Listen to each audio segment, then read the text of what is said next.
Hello दोस्तों, तो good morning. तो यहाँ पर मैं सुबह सुबह हम निकल चुके हैं ऋषिकेश से अब केदारनाथ के लिए। और मैं तो पूरा भाई साहब सर वर धो धा के एकदम निकली थी ताकि दोपहर या फिर शाम तक बाबा के दर्शन हो ही जाएंगे। तो जैसे कि मैंने पहले भी कहा है, ऐसा कुछ नहीं होता है, जब तक उनकी मर्जी ना हो आप दर्शन नहीं कर सकते हो। तो मैं तो निकली थी, बट ऐसा ही कुछ हमारे साथ भी हुआ। तो यहाँ पर हम निकल चुके हैं, अभी बज रहे हैं 4:45 या 4:45 नहीं 5:45 हो रहे थे, क्योंकि पूरी किरण भी नहीं निकली थी और हमें जल्दी सुबह में निकलना था ताकि दोपहर तक हम केदारनाथ पहुंच सके। और यहाँ पर इतनी सुबह सुबह भाई सब लोग उठ ही जाते हैं, हालांकि हर आश्रम में ही उठ जाते होंगे लोग, बट अभी तो अच्छे से किरण भी नहीं निकली थी और थोड़ी हल्की हल्की सी ठंड लग रही थी, एकदम बिल्कुल हल्की सी। मैंने शर्ट धो रखा था, इस वजह से मुझे थोड़ी सी ज़्यादा मतलब समझ में आ रही थी, और गंगा के किनारे थे इस वजह से थोड़ा ज़्यादा ही लगता है। अब गंगा के किनारे रहोगे तो ठंडी ठंडी हवा काफ़ी ज़्यादा लगती है। और अभी इतना सुबह हम निकल गए थे कि अभी आरती भी सुबह का चालू नहीं हुआ था, नहीं तो सुबह का भी आरती हम देख कर ही निकलते, बट फिर आरती होने में काफ़ी टाइम लगता, फिर देरी हो जाता हमें वहाँ पर पहुँचते पहुँचते। तो इस वजह से हम जल्दी ही यहाँ से निकल गए। मुझे ये आश्रम काफ़ी ज़्यादा मुझे बहुत ही अच्छा लग रहा था, क्योंकि पास में गंगा थी, इस वजह से। यहाँ पर देख सकते हो अभी आरती के लिए लोग यहाँ पर मतलब आ रहे हैं।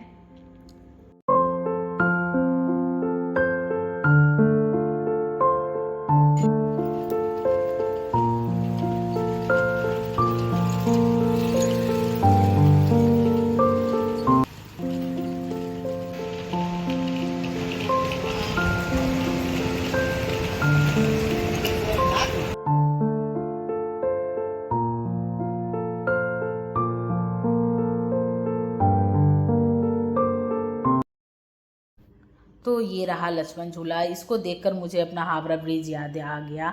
बिल्कुल ये हमारे कलकत्ता के हावड़ा ब्रिज के जैसा ही बना हुआ है ये दोनों, लक्ष्मण झूला और राम झूला। अभी तो फ़िलहाल लक्ष्मण झूला बंद पड़ा हुआ है किसी काम की वजह से, हम यहाँ राम झूला से जा रहे हैं। तो यहाँ पर पानी का बहाव भी काफ़ी तेज़ था, मुझे तो थोड़ा सा मन था कि काश मैं ऋषिकेश का थोड़ा सा व्यू देखती। सुबह का टाइम का काफ़ी औसम होता, क्योंकि यहाँ पर हमारे हरिद्वार से भी काफ़ी ऊँचा ऊँचा पहाड़ है। यहाँ पर जब हम आए तो बहुत ऊंचा ऊंचा पहाड़ हमें देखने को मिला, जो कि हम यहाँ पर हरिद्वार में इतना ऊंचा ऊंचा पहाड़ नहीं है। बट मैंने नहीं देखा है, हो भी सकता है, बट मैंने देखा नहीं है। बट यहाँ पर जब ऋषिकेश में आए तो हमने देखा काफ़ी ऊंचा पहाड़ यहाँ पर है।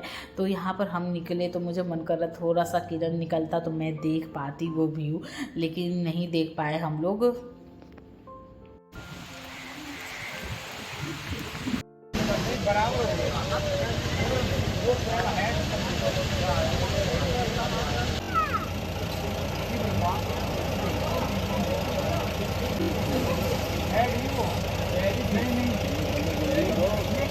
हाथ जरूरत था। तो ये आ चुका है हमारा गाड़ी, और मुझे तो इसको देखते ही उल्टी हो रही है। मतलब मुझे तो विश्वास भी नहीं था कि मैं 7 घंटा का जो सफ़र है वो मतलब गाड़ी में कंप्लीट कर पाऊँगी, क्योंकि पहली बार ऐसा होगा कि 7 घंटा, हमें तो 1 घंटा भी मुझे या फिर मेरी मम्मी को बर्दाश्त नहीं होता है। पता नहीं हमने 7 घंटा कैसे निकाले इस गाड़ी में।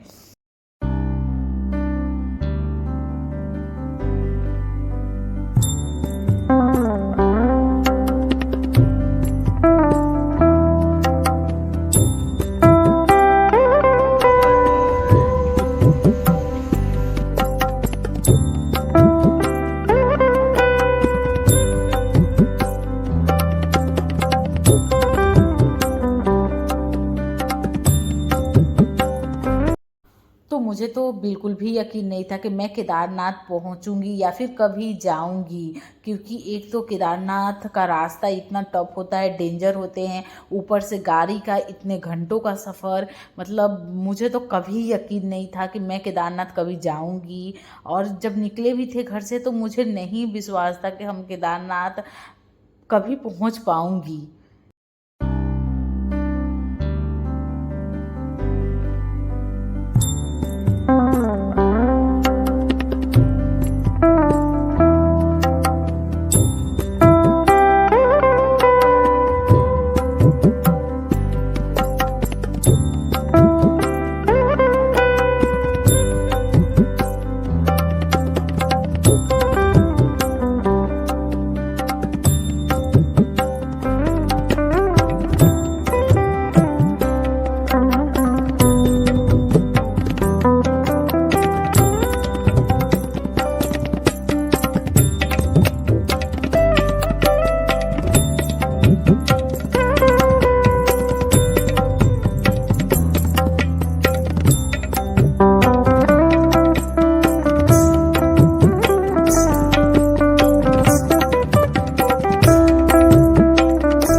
गाड़ी रुका है पेट्रोल डलवाने के लिए। और मुझे ऐसे भी 1 घंटा अगर गाड़ी में बैठना हो जाता है तो घबराहट सी होने लगती है, ऐसा लगता है कब रुकेगा, नहीं तो मुझे उल्टी जैसी बेचैनी जैसी होने लगती है। तो फाइनली इतनी देर सफ़र चलने के बाद यहाँ पेट्रोल पंप पे रुका है गाड़ी।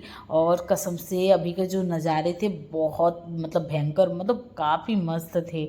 मतलब मैं कैसे बताऊँ कितने खूबसूरत थे। और मुझे तो सच में यकीन नहीं हो रहा था कि मैं केदारनाथ जा रही हूँ, क्योंकि पहले फिल्म में या पिक्चरों में या फिर आजकल के यूट्यूब या रील्स में देखा करती थी। मैंने सोचा नहीं था कि केदारनाथ हम जाएंगे, क्योंकि वो एक ऐसा सफ़र है जहाँ पर जब तक आप बुलाहट नहीं आता है तब तक आप जा भी नहीं सकते हो। और चले भी गए तो वहाँ से बिना दर्शन करे किए बिना ही वापस भी आना पड़ता है। तो इस वजह से मैंने सोचा भी नहीं था कि बाबा के दर्शन होंगे। बट बहुत अच्छे से हम सबका बहुत अच्छे से दर्शन भी हुआ और हमने काफ़ी इन्जॉय भी किया। मतलब बहुत अच्छा हमारा ये सफ़र रहा।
यहाँ पर माँ धारी देवी के दर्शन करके हम आगे की तरफ निकल चुके हैं। और जब धारी देवी के दर्शन करके अब आगे की तरफ निकलते हो तो आपको जगह जगह पे ऐसे झरने मिल जाएंगे, जैसे ये पीछे में देख रहे हो।